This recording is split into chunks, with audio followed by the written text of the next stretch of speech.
আহ, তো বন্ধুরা, আমি মরিচ কিছু ছিঁড়বো এখন। অলরেডি একটা ছিঁড়েছি, এই যে আর একটা ছিঁড়ছি।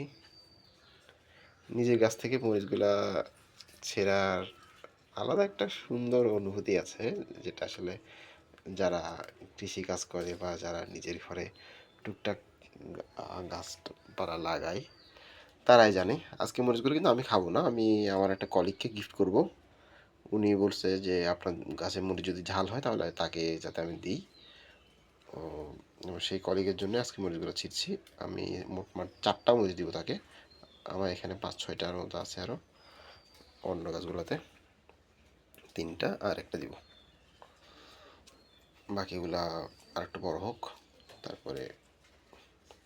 তো বন্ধুরা দেখুন, নিজের গাছ থেকে সদ্য তোলা, এখানে কোনো পরিমাণ কোনো ধরনের কোনো কেমিক্যাল নেই, কিছু নেই।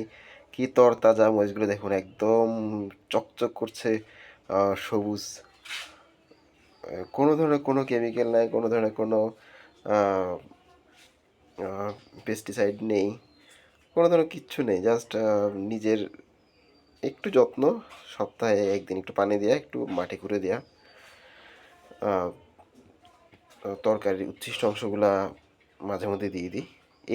এইটুক থেকে দেখেন কি সুন্দর চকচক করছে আমার মরিচগুলো। তো বন্ধুরা, আমার এই ভিডিওটা যদি ভালো লেগে থাকে তাহলে অবশ্যই অবশ্যই অবশ্যই আমার চ্যানেলটাকে সাবস্ক্রাইব করবেন, আর লাইক ও শেয়ার করে সকলকে দেখার সুযোগ করে দেবেন।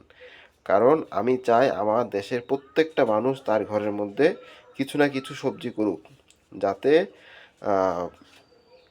সবজির বাজারে সবজির যে চাহিদা এবং দাম, সেই দামটা যাতে একটু কমে আসে এবং মানুষ যাতে একটু তার প্রয়োজনীয় জিনিসটার 100 ভাগের মধ্যে 5 ভাগও যদি সে উৎপাদন করতে পারে, তাও কম কি, একটু উৎপাদন করুক, আস্তে আস্তে বাড়বে। তো বন্ধুরা, অবশ্যই আমার চ্যানেলটাকে সাবস্ক্রাইব করবেন আর লাইক ও শেয়ার করে সকলকে দেখার সুযোগ করে দেবেন। বন্ধুরা, তাহলে এখানে রাখছি। Thank you.